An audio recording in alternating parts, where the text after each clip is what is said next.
You'll hear someone booking transport for a trip. First, you have some time to look at questions 1 and 2. Now we shall begin. You should answer the questions as you listen because you will not hear the recording a second time. Listen carefully and answer questions 1 and 2. Good morning, Burnham Coaches. Sarah speaking. How can I help you? Yes. Good morning. I'm a teacher at the Down Language School. We have a bit of a problem, and I was wondering if you could help us out. What is the problem exactly? Well, we normally take our students on an excursion at the end of their course. But unfortunately, the coach firm we normally use has let us down. It seems they've gone out of business. I'm sorry to hear that. I suppose you are looking for a replacement. Well, yes. We won't need a very large coach, actually. There will be 30 students and 4 teachers. So that's 34 in all. And what dates did you have in mind? The last Saturday and Sunday of this month. That's the 28th and 29th. The 28th and 29th. Does that mean you are planning to stay somewhere overnight? That's right. Actually, we want to do the same excursion that we do every year. We usually visit Stonehenge, Salisbury, and stay overnight in Bath. It's a historical tour, really. It sounds interesting. Let me just see what we have available. Oh dear, I'm afraid all our coaches are booked out for the 28th. It's the busiest time of the year for us, actually. I was afraid that would be a problem. But you have a coach available for the 29th? Yes, we do. And it's available for the 30th as well, if that's any help to you. I'm afraid not. Sunday is the last day. The students go home on Monday. I think we'll just have to change our plans a bit and leave out Salisbury. It's a shame, but I don't think we can fit in all 3 places in one day. So, you would like to book the coach for the 29th, visiting Stonehenge and Bath, is that right? Yes, I think so. Before you hear the rest of the conversation, you have some time to look at questions 3 to 10. Now listen and answer questions 3 to 10. Right, I just need a few details, sir. OK. My name is Paul Scott. S-C-O-T? It's double T, actually. I'm sorry. And it's the Down Language School. Could you give me the address for that, Mr. Scott? Yes, it's Down House, Hill Street, Brighton. Do you need the postcode? No, that's not necessary, but I do need a contact number. Of course. The number for the school secretary is 01273 512 634. You can contact her if you need to speak to anyone. Right, and what time would you like the coach to pick you up? Well, I think we'll have to make an early start. Would 7:30 be all right? Yes, no problem at all. What time do you want to be back? Oh, any time between 10 and 11 will be all right. Not later than 11, though. Right, I'll make a note of that. 11 p.m. latest. There's just one more thing I need to know. Presumably, you'll be visiting Stonehenge first. How long do you want to stay there? Well, we normally stay about an hour. The main objective of the excursion is for the students to see the Georgian architecture in Bath, really. Yes, Bath is lovely, isn't it?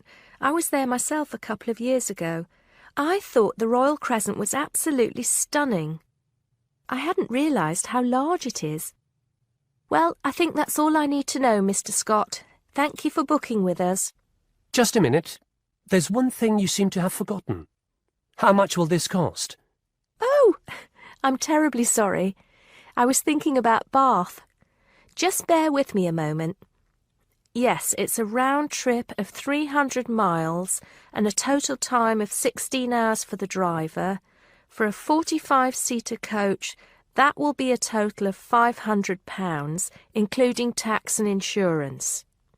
Do we have to have such a large coach? There are only 34 of us. We don't have any smaller coaches, I'm afraid.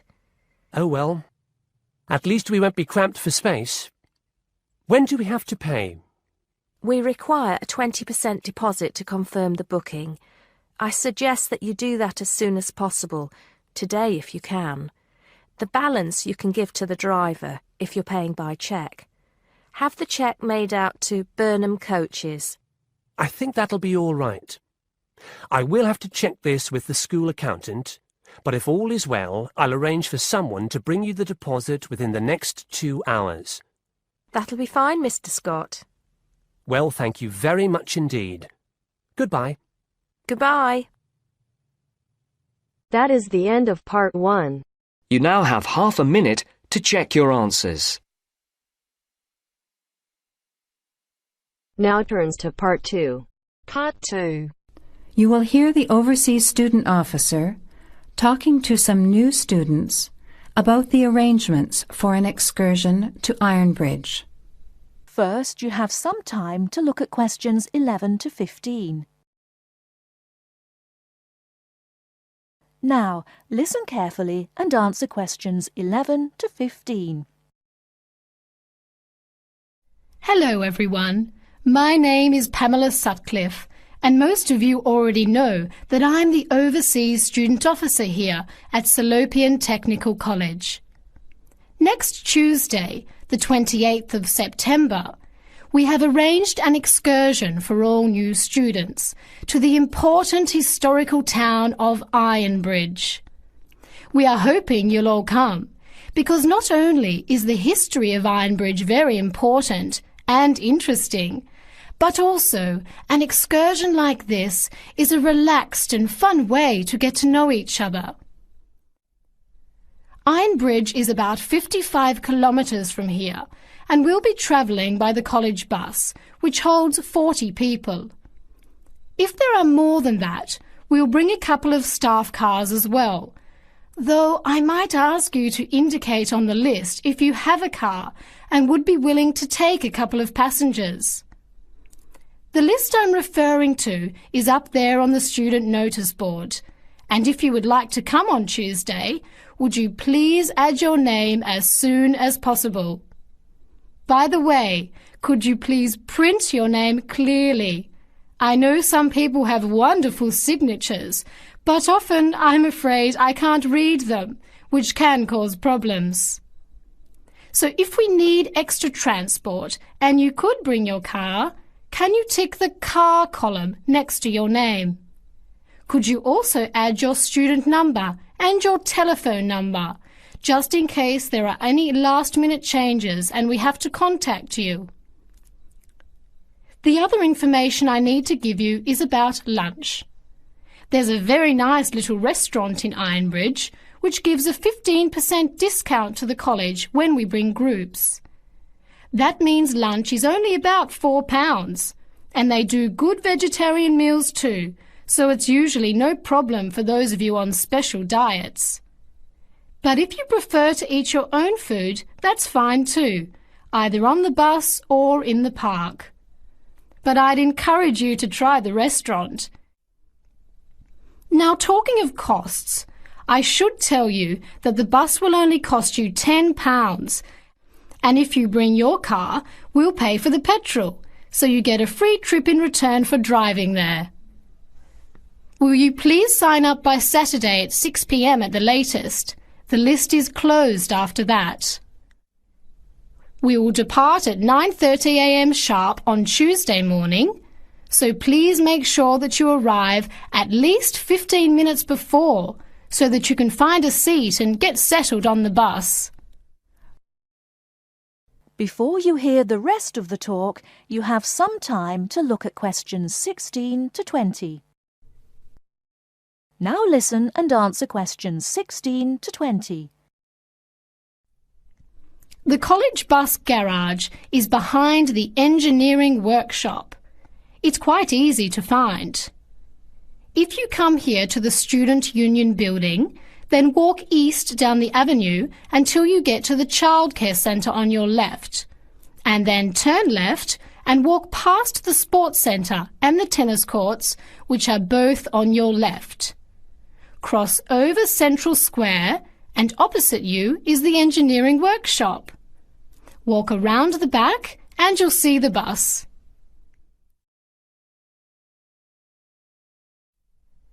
Please wear comfortable shoes, as we'll be walking around Ironbridge and be on our feet for most of the day. Wear a warm jacket, and you might like to bring an umbrella and a backpack to put them in if the weather's warm and sunny, which we hope it will be, but of course we can't guarantee that.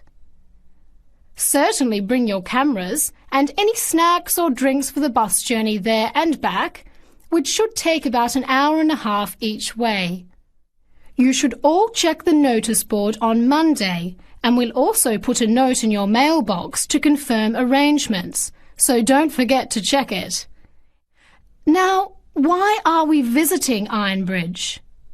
Well, Ironbridge, as the name suggests, has got the original iron bridge.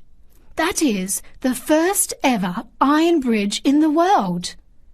It was the birthplace of the Industrial Revolution, and for 40 years it led the world, as Britain changed from an agricultural society into an industrial one. It's hard to imagine today that this pretty, sleepy little tourist town was one of the most important places in England for over a century. Just imagine, 200 years ago, people from all over Europe and even North America came to Ironbridge to learn about what was then the latest technology. Today it is listed as a World Heritage Site by the United Nations, as they consider the unique collection of industrial monuments rank it alongside the Grand Canyon, the pyramids and the Great Barrier Reef. One place that's fun to visit is Blist Hill, which is a reconstruction of a small Victorian industrial town where people are working and living as they did 100 years ago. I hope you'll enjoy the day. It's been a very popular excursion in previous years, so I'm looking forward to going again next Tuesday. Now don't forget to put your name on the list as soon as possible. That is the end of part 2. You now have half a minute to check your answers.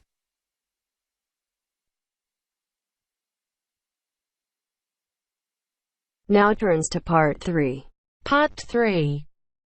You will hear a parent discussing his son's school report with his tutor. Listen and fill in the missing information in the report below. First, you have some time to look at questions 21 to 26. Now listen carefully and answer questions 21 to 26. Good evening, Mr. Jameson. Please sit down. Good evening. Now, about my son Stephen's report. Yes, just a minute. Yes, now, what class is he in? Oh, yes, 4E. No, 4A, isn't it? Yes, that's right. Has he improved this year, Mrs. Hargreaves? Yes, I think overall, yes. Mind you, there is still room for more improvement in some subjects. Let's see. Maths. Well, the major problem here seems to be his algebra. Apart from that, he's doing much better. Could you help him with this, Mr. Jameson? Well, to be honest, it wasn't really my best subject at school either. But the overall exam result was encouraging. 60%. Yes, and history, I seem to remember a bad report for this last year. Well, he lacks concentration in the class, and of course this makes it difficult to remember things like dates and names, and a memory is quite useful in a subject like this. Oh dear. Well, I'll have a word with him when I get home and see what we can do to improve that. And music. Music, yes. Is he still having guitar lessons? Yes, every Monday after school. His music teacher has commented that he doesn't seem to be taking them very seriously. I think it was just a craze he had, Mrs. Hargreaves. I've noticed that he hasn't been very interested in practicing at home. And also, he tends to talk a lot in class. I mean, he's very talkative, and he only got 40% in the exam. Well, nobody in our family is very musical, so I don't expect him to do very well. Before you hear the rest of the talk, you have some time to look at questions 27 to 30.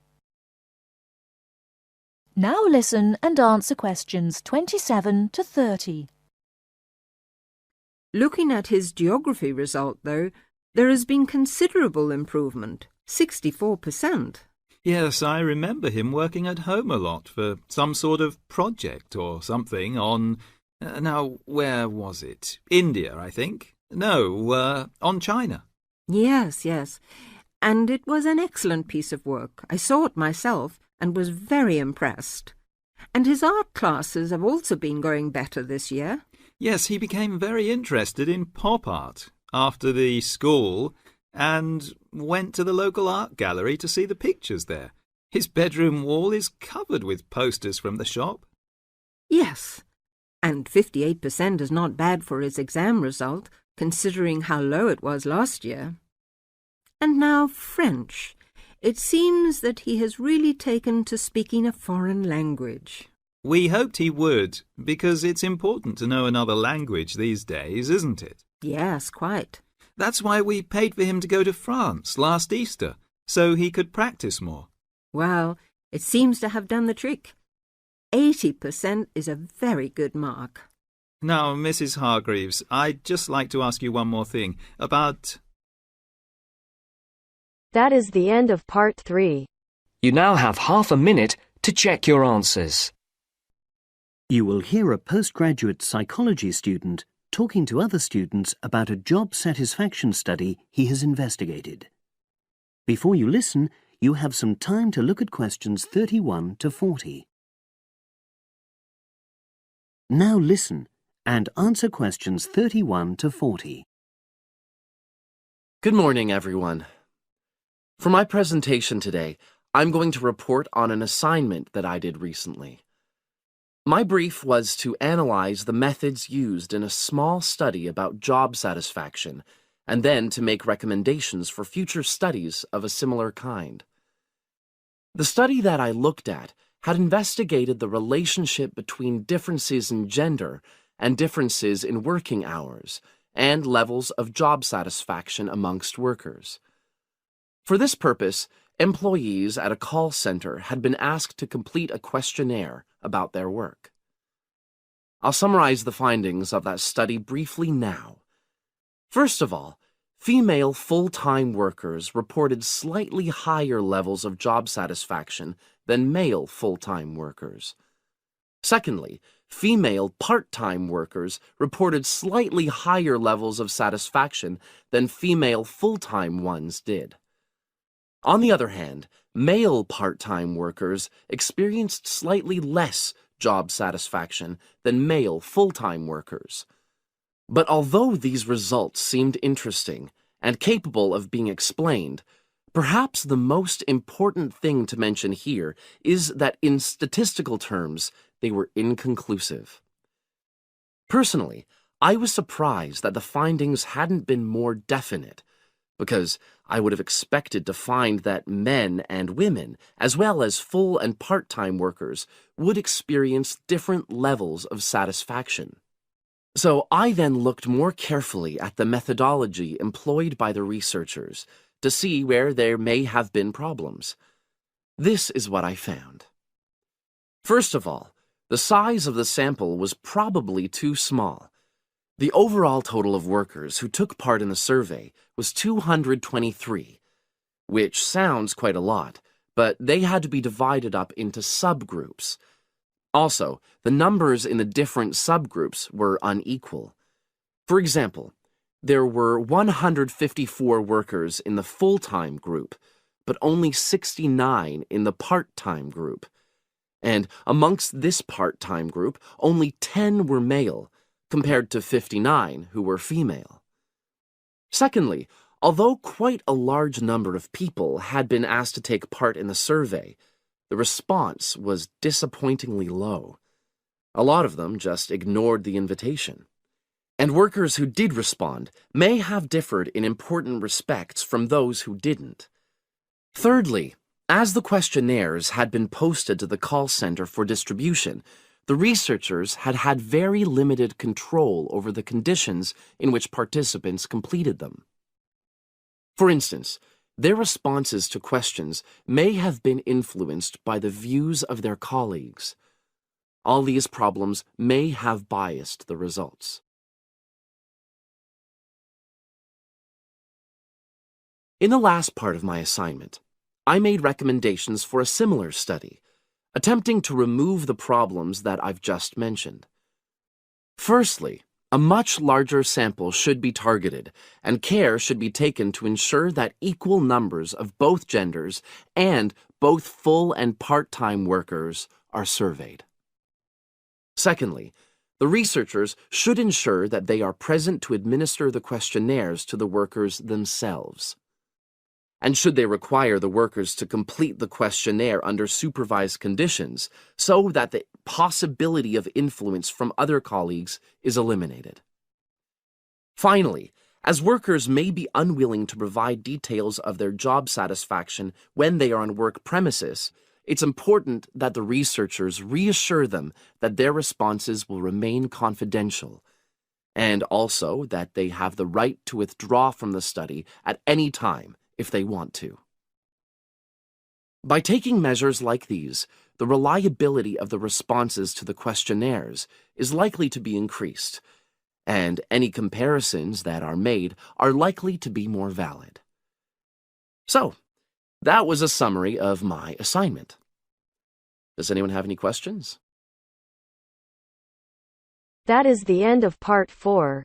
You now have half a minute to check your answers.